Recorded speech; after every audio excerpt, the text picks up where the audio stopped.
Ah, é. Pure cuva autoritățile intervină. Da, pas descrevând. Vormec.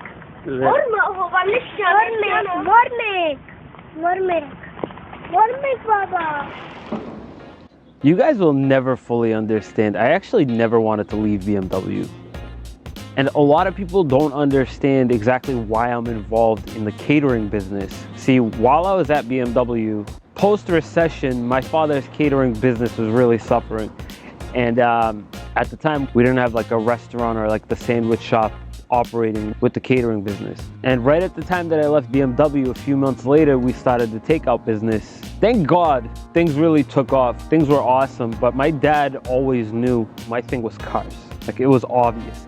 And actually, during the time that I was full-blown knees deep in our catering company and our takeout business, like, I would still get calls from time to time from friends asking me to help them out, whether it be, you know, if it's not even just on BMWs, just on any car.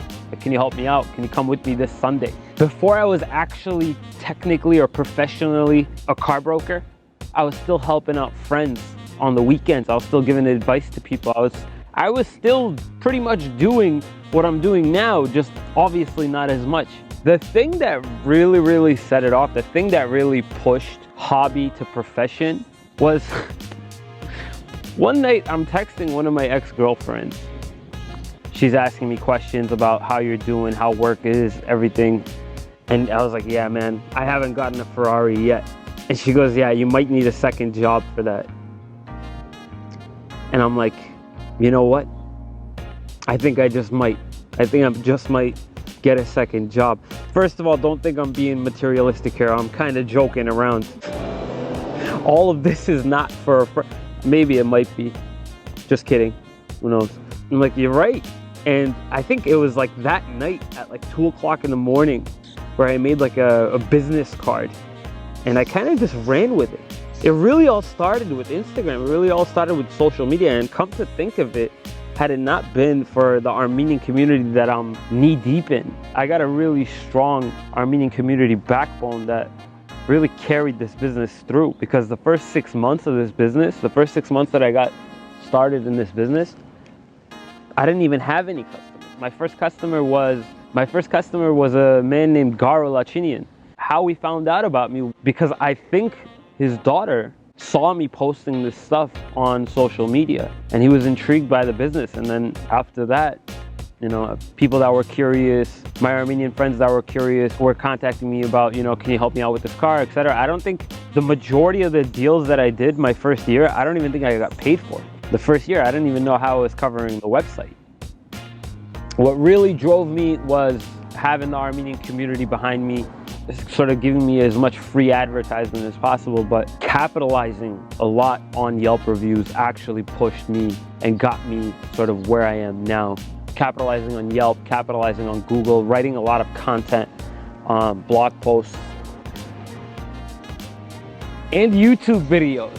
So now a lot of people will wonder, well, where do you think that this is all going? Like, what do you all do? Do you want to sell cars for the rest of your life? Nobody wants to sell cars for the rest of their lives. The focus of my work, a lot of it has to do with online consulting and doing a lot of the work behind the scenes, giving people information online, having as far and wide of a reach as possible.